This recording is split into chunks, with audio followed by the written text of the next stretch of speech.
This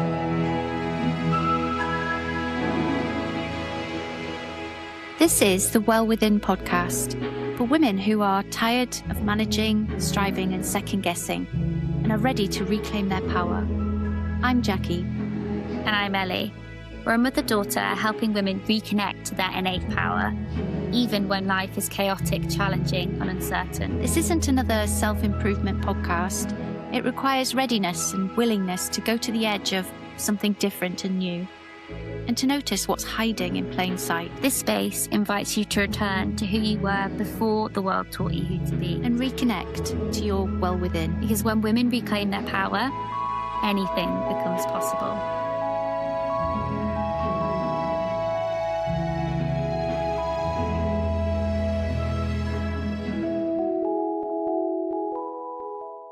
Hello and welcome to this week's Well Within podcast. And we're here with the lovely Clare Downham today. And thank you for joining us. It's a pleasure to have you here. We're so excited to have this conversation. So we thought maybe if you could just introduce yourself and your work. Yeah, just give us a little bit of a background on what you're up to. Yeah, so I was up until, 11 years ago, nearly 11 years ago now, which blows my mind a little bit that it was 11 years ago that I went to work one day as a primary school head teacher, and I took one look at my computer and I walked out and never went back. I kind of thought I was going to have a couple of weeks off sick, like you do over the Easter holiday, because conveniently I burnt out like just before the Easter holiday. So as a teacher, I'm like, well, I'll just have a rest over Easter and then I'll come back to work. And that was not the case. I had a year off. I kept trying to go back. It took a long time, I would say, probably about a year to work out that I had burnt out. Because I think you go to the doctors and they tell you you've got depression, because the symptoms can look very simple. You know, you don't want to get out of bed. You don't want to do anything. You're absolutely exhausted. But there was definitely like a physical sense to how I felt. My whole body just felt dreadful and I felt just exhausted all the time. Yeah, just fatigue, I would say. You probably think post burnout it can look like chronic fatigue. It's a very similar kind of thing. And it's, you know, for me, how did I end up there has gone through layers of understanding, I would say. Since I came across the principles in 2020, my perception of it has changed. And for me, there was always this drive. Like I would say I have an awareness of being a high achiever at 9 years old. And then they're the kind of people that I love to work with now. I remember being in competition. I remember the girl's name, me and her, top of the class. Who's top of the class this week in the maths test and the tables test and the spellings test, you know, which is it? And there was always this competition between me and her. The fact that I remember a name and I remember everything about it is quite significant. And that carried on through my education, through my working life. And in education, I shot up the ladder pretty fast. Whilst having 2 children, I had maternity leaves, but I went straight back full time. I was very, very driven. That's probably the best way to describe it. And where it really went wrong was that when I got to the top of that ladder and I got to kind of where you could get to in a primary education in Leeds, which is where I live, there was not that thing that we're told is going to happen. Like we're told we're going to suddenly feel amazing, aren't we? And if you get there, happiness will be there, fulfillment will be there, joy will be there, it'll all be there. And I got there. And it was like, well, where's the ticker tape and the fireworks, for God's sake? You know, it was like there was an expectation that I would suddenly feel better about myself. And it was, I think, because that was the pinnacle. Every other step I'd been able to say to myself, I think, oh, well, it's okay because you're not there yet. Yeah. Just keep going. And, you know, I mean, my first headship, I was only in it for 4 years, and that's really quite a short time for a primary school head teacher to stay in post before they move. They tend to stay for like around 10 years, you know, it's quite I mean, my daughter's 26 and her head teacher's still there. So that kind of tells, you know, people tend to stay in a role like that. And I just needed to get to the next step. So when I got there and there was no sense of fulfillment and there was no sense of what we're lied to in society is going to be there, I kind of looked for where the other gap was in my life. And at that point, a year after my marriage breakup, for me, that was the man. That was the other missing piece. It must be that then. I'm not happy now at the top of the ladder. So it must be the man. So then I did what I call high achieving online dating. which took many forms, including definitely at least once, if not more than once, going on 3 dates in one day. Wow. Yeah. Commitment. That is, yeah, I mean, that is it. It was drive, it was commitment, it was all the things that we're told. Especially now, I was born in 1971. My generation, probably similar age to you, Jackie, just grew up with this. You've got to push hard, keep pushing, and that's what I did. Did you get all the names right and the right? You know who you were speaking to? That's really funny, actually, because there was one point where I'd been like dating it, because a lot of them didn't last longer than 5 minutes, but it was like a series where they all began with R. And even No. like teenagers at the time were like taking the Oh mick, my mum. goodness. Can't go out with somebody unless they begin with an R, mum. There was like Richard and Roger and, and But I'd have Robert. to take a notebook, I think. Oh God, yeah.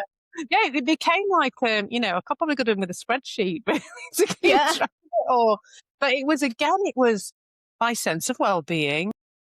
Like you speak about, that it could be sorted by having the right male in my life.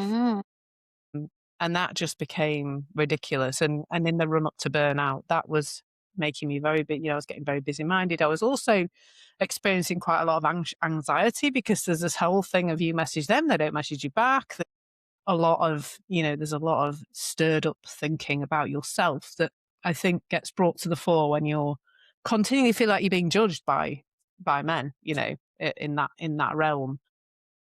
And eventually I kind of fizzled out, really, because I was thinking too much, I was doing too much. I was actually utterly exhausted. I couldn't sleep. My sleep was absolutely shot. I was getting sick all the time, which is not difficult in the primary school, but I didn't used to get sick all the time. Yeah, it just, I eventually couldn't go back. And now I would say the work that I love to do is working with people who were like me back then. Those high achievers, I'd say particularly women, but actually it's men too. She love working with men. They come with something slightly different, but they often come with one thing that is, I find, is across the board, and that is a really quite rude voice in their head that they've got into a habit of listening to.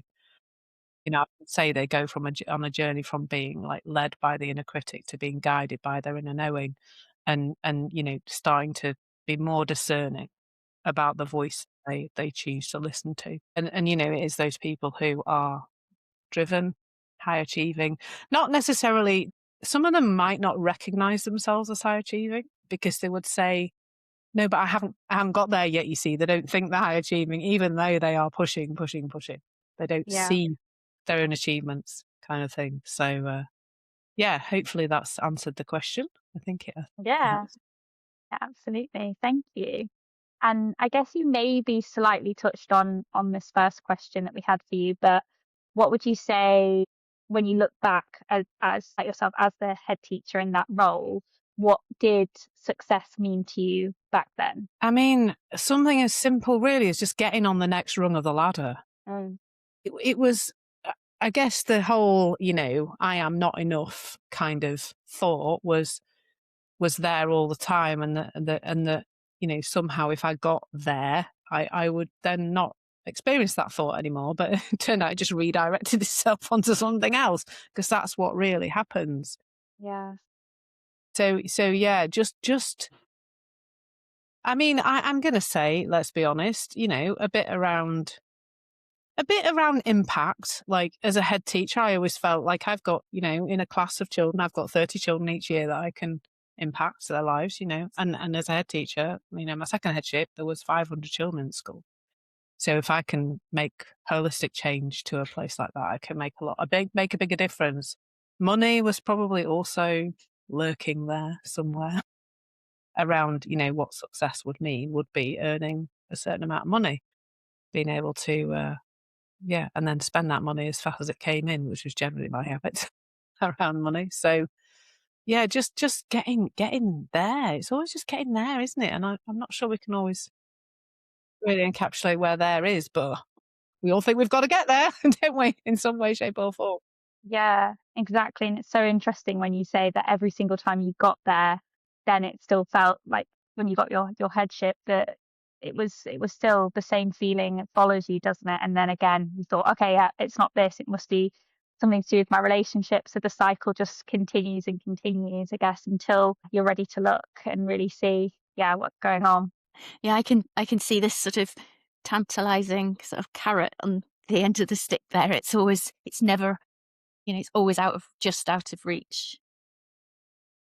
But it just keeps you kind of, moving forwards. And it almost, I think what I'm hearing as well, it's like it just obscures, it just puts blinkers on you. It just is that the drive and the moving towards is just so huge. It's almost you seeing that reward at the end of it, and it obscures everything else that maybe's missing. So I mean, and you obviously you've touched on the burnout.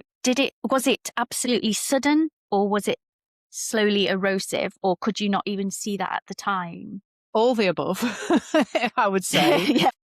I mean, the day before I burn out, if you'd have challenged me and said, I think you might be a bit stressed, Claire, I probably would have punched you on the nose because I was like a woman on the edge. I wouldn't really, because I didn't really punch people on the nose, but I would have been like very dismissive of that. How very dare you suggest that I'm stressed? That's for weak people. Mm. It's the exact opposite of that, isn't it? Physically, my body was like it had its own symbol and it was banging it next to my head, and I was just going, got time for you, because there was illness, there was repeated coughs and colds and stomach bugs and stuff that I never really, I'd like get one in it last stages and then I get another one, and it just went on. And my sleep, I mean, that was the absolute worst thing. I mean, by the end, I reckon if I got a 5-hour night's sleep, that was a good one. There were many where I would fall asleep fine because I'd be absolutely exhausted, and I'd wake up at like midnight and that'd be it. I won't go back to sleep again. And then I'd be, I had severe sleep anxiety. I was trying to fix that dramatically all the time. All the time I was just on it, reading every book, listening to every flipping meditation I could, and doing everything to try and fix my sleep. So there was that trickle into it, very much, where my body was saying, this is enough. And I think so many people don't even realize it. I didn't realize I was stressed. Every time I went to the doctor about my sleep, I actually took sleeping tablets because I was so desperate. And every time I went, or sometimes when I went, the doctor would say, well, are you okay? Yes, I'm absolutely fine. I just need you to fix my sleep and then I'll be fine. Like many people, I was very defensive and very, well, no, because that can't be happening. I'm fine. I'm always fine. I'm, like you say, the blinkers were on. I'm absolutely fine. But the breakdown, I suppose, they say it's burnout. The breakdown is was the moment I just, went to work. God knows I got dressed and washed and went to work as normal and got to work. And I remember I had, a computer tower on the floor. And I remember looking down at it and just thinking, I'm not even thinking, just feeling I cannot switch it on. I can't do it. I just can't do it. And it was, there was at that moment a lot of emotion, a lot of tears. And I went into I was in my own office. I went into the school office where all my admin staff were. Just took one look at me and just went, Claire, you need to go home. You look terrible. And I actually went to the doctors. I actually managed to get myself to the doctors. And they, like I said before, they told me I had depression. I did the quiz, the little quiz they have you do, the depression quiz, where you don't want to score highly on that one, do you? They had me do that, and they told me I had depression. They gave me stuff about phoning up to get your own mental health support. I just think is quite ironic, really. Could they not just press a button so you get referred? It took me about 3 months to pick up the phone and talk to somebody about how I was feeling. And then, of course, a prescription. I came away with a prescription. And I was thoroughly convinced that I had depression and that that had suddenly come from nowhere. But as that time went on, I just could see that it wasn't that. I could see there was a massive physiological aspect to it, because burnout is extremely physiological. There is definitely something that has failed, and you've burnt out aspects of your system that are not supposed to be running at that level all the time. So all of that, definitely a slow decline, but then in the end, just to that's it, we're done. And as I say, I didn't go back to work. Well, I never went back to work, but I was off sick for a year. Yeah, it was pretty severe. Yeah.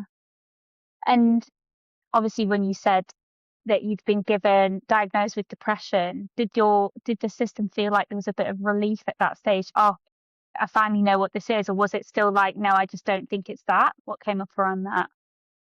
I think I was so done in by that point that I remember as they were asking the questions, just crying all the way through, being asked. It was a practice nurse that took me through the questionnaire, and I remember crying all the way through it. Yeah, and so I guess in a way, yeah, it probably did feel like some kind of relief, but it very quickly became apparent that was not, I mean, I tried taking, I think it's fluoxetine, the first one that I tried taking. Whoa, did that make me poorly? That was not good at all. Yeah, in the end, I did get some help. I'm not going to be pro or con, medication. Something eventually, there was an antidepressant that made me sleep. Geez, that helped because that had been so bad. But yeah, I remember they sent me on one of these like 6-week course things. And I remember sitting there thinking, yeah, but none of this really applies to me. This is not about me. I didn't have any of those really low thoughts or, negative thinking and that kind of thing. I'd been already doing sort of, positive thinking, positive psychology type work before the burnout. And I could kind of think that's not me. That doesn't sound like me. And there was a gradual unraveling. I think the book that really caught me was something called I think it's called The Joy of Burnout. It's not the 3 principles, but it's just about this woman who had repeated burnouts and how she found, that was an evolution for her through going through that multiple times. I'm not planning to do it again. No, thank you very much. Definitely not. Yeah. So was that the rug pulling out? This is being pulled out from underneath you, and was there a sort of, okay, have we got your attention now? You're listening now, or was there still that resistance and almost like defensiveness that you talked about? Was there still something, or when was it sort of right? Okay, there's something else going on here. I need to listen, or was there still defense? Well, there's a tale. It turns out that you take yourself with yourself into every situation that you go in. Mm-hmm. Right. So I was off work for a year, and then in April 2016, I finally had to take the decision to resign. The school needed a substantive heading post. My poor deputy, who'd only been a deputy 5 minutes after I arrived, had had to take over as head. He's still the head now, actually. But so there was a decision to be made there, and that was made on the 1st of April. So that's a brilliant April Fool, isn't it? And then really bizarrely, 10 days after that, I got an email, and I went off on a course to train to be a hypnotherapist. Not because I wanted to start a business, but because I thought, well, I'm interested in this. I'll go and find out about it. And then, kind of ended up starting a business as a hypnotherapist. Now, what happened then was, of course, that Mrs. High Achieving Claire hadn't actually disappeared. She was still there. So I took that energy. I started my business in about the autumn of 2016, and I took that same energy with me into my business. How it manifested then was, again, everything had to be done at such a ridiculous level. Every day I would wake up expecting a lot of myself. And, I've been seeing a lot around the thinking of expectation recently and how much suffering that can cause because it's future thinking. Every day, like I've got this list of things, it's 6 million miles long, and I've got to get everything done on that. And then my expectation is that I will do that. And when I didn't, I kind of spiraled. And then I was going to a particular networking group, and there they would often have some kind of self-development talk quite often at the meetings. And I kind of started hearing about all these books like the 5-second rule and the 4-hour work week and all the rules of all the books about habits. There are many books that are called something little habits, atomic, tiny, mini. Anyway, so I get really into that kind of anything productivity hack wise. Productivity tools like Asana and all the other things you can use. Like I was obsessed with trying to get myself to be as productive as possible, which is hysterical, bearing in mind I'm post burnout. I've got chronic fatigue. I get tired very easily. I'm then in the thick of the menopause, and I've got underactive thyroid, and I think I'm supposed to wake up every day and smash it. It is just like, and it's ridiculous because I'm also not a man, and this is nothing against men, but they come with a different energy, I find. I find my fiance, he kind of wakes up every day and he's quite samey. His energy doesn't go up and down. Yeah. Whereas I can be like one day, Tuesday, I'm on it and doing loads of stuff. Wednesday, I'm just like crying all the time. I Reason resonate with that. just like totally up and down. So I was doing all this, obviously I was a hypnotherapist, so I was connected to lots of hypnotherapists. So I could go poking in the past all the time and looking at my inner child and doing all of that stuff and doing counselling and really trying to find the root cause of my self-sabotage, which apparently was what I was doing when I wasn't busy all day, every day. And then I was doing like the morning rituals, like the miracle morning. Got to get myself into the right state so that I turn up and do all these things on my list. And there was beginning to be kind of a level of frustration and upset with myself. Not a level, I mean, a lot of it, like it was getting silly.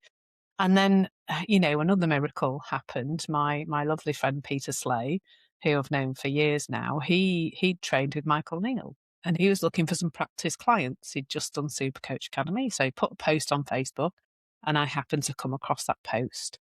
And I put my hat in the ring because I'm, well, maybe you can fix me because I'm not productive enough and I need to find out how to be more productive. And that was in January 2020. Turns out that was a really good time to find out that the world works inside out. Because the outside world went a little bit weird, which was again just, I remember my first session crying with frustration. Like I was just, come on, help me to be this person I think I'm supposed to be. And but very quickly, I couldn't tell you what he said in any of the sessions, but something started to shift. And then I kind of started to listen to mostly Michael Neal stuff to start with because, Peter pointed me in that direction because he trained with Michael and something started to shift. There just seemed to be more ease. I seemed to be just kinder to myself. And then when the lockdown came, and of course, my in-person hypnotherapy business kind of evaporated overnight. I kind of took that again as being really helpful because it gave me the space and the time to spend time. I trained with Jules and Rudy Kennard on their last round of 3P training that they did before they moved to the wholehearted thing, and I could just listen to lots of different things, and I just started to settle. I just started to feel better, and barely a day goes by that I don't still look in this direction. It's changed everything about my life, everything, how I feel about my life, everything has changed. It really has. So it wasn't as quick as, oh, I've had a burnout, that's the slap round the face I needed. It didn't quite work like that, but the transformation definitely came with the inside out understanding. Yeah, it sounds like you finally started listening to the signals that, were being sent your way and really sort of settling into that. So, yeah, amazing. What an amazing journey anyway. Yeah, it feels like a gift. I feel very grateful every day. I'm even grateful for the burnout because I probably wouldn't be sat here. I have Yeah. to say that, if I'd carried on at the rate I was going, I might not be here anymore because the stress I was under would have eventually done something to me. Heart attack, stroke, I don't know, something would have happened. Yeah. So I'm kind of hearing that, there's this divine plan. It was all it all had to come into this soup and be seen and noticed. And it could have only have happened the way it happened. It was and seen and ready when it was ready to be seen and to settle. And I really resonate with that. And when you said about sort of therapy and inner child work and everything, I mean, I know obviously that was all part of the kind of seemed to be all part of the plan as well, not to sort of, I think, dive in but almost like to join some dots somewhere, just to sort of bring everything up to the surface, just to see what is going on. And can you also see any of the patterns, the joining, the dots in the kind of generational, that maybe there has been some influence in your lineage, in your mother line, that might have not just say, no, that's what it was and but some kind of influence there? Yeah, definitely. So my mum, bless her, 82 next month after. And she can't sit still. She's addicted. I mean, even now she never stops. And if she gets poorly, the main thing I'll hear from her is not about the symptoms, it's about the fact she can't do things. Can't rest, she can't be still. And I remember being like that myself, like not being able to watch television even without having my phone or my laptop or something. I'd be like multitasking all the time, just always busy. And I often say to people, busyness was always my drug of choice. That was the thing I did Mm, to not be feeling things. And yeah. there's other things, like I think, you're a mother and daughter team, you'll know all of this, but I, I'd say I'd say I can't really see the influence of my dad in me in the same way. I think that's because he was not as he didn't speak as much as my mum. He was just a quiet, grumpy Yorkshireman, sat in the corner of the chair. He didn't really. But my mum was much more verbal. And the other thing that I kind of know has come from there is criticism. Criticism of myself and of other people, particularly my partners, have suffered a lot from being criticized by me. So judgment, like, yeah, that's definitely been there. I remember once, what was interesting actually, when I was burnt out, my mum and dad looked after me a lot. I wouldn't have eaten. At some points I was so sick that if they hadn't put food in, well, even when they did put food in front of me, I couldn't, even just lifting food up to my mouth was too much. So they looked after me. And so it meant I spent a lot of time while I was in the therapy and the counselling stuff. I was spending time with my parents and listening to their relationship, which I suspect had been the same. And there was a lot. My mum was so critical of my dad, and I'd never really seen it like that before because I hadn't been around them as an adult, not like that all the time, all day, every day, just listening to my mum just being very critical of my dad. And I know I picked that up, and it's still, yeah, still rears its ugly head quite often. Um, And I try to notice it and move away from it as quickly as I can, but it's a very old habits, I think, in terms of thinking. Sometimes die hard, but, they take a while, don't they? But, there's definitely this of it now. But perfect to see really, we always say kind of in relationship, they are teaching. There are teachers, every person that we can see something pushing our buttons or when we're ready and when we can, you talk about criticism but when there's something ready to be seen, it's yeah, it's a gift that's settling into what's actually going on. Yeah, I love that. Mm. Um, so I guess just another question for you, just going back to sort of the leadership point now versus then, but what would you say authentic leadership feels like to you now in comparison to that sort of pre-burnout slash burnout stage of your life? Hmm. I mean, interesting. The first thing that comes to mind is presence. I think unfortunately the teaching profession encourages not being present. There's always talk about the next holiday or the next weekend. There's like, because the year's very chunked down and the day's very Yeah. chunked down.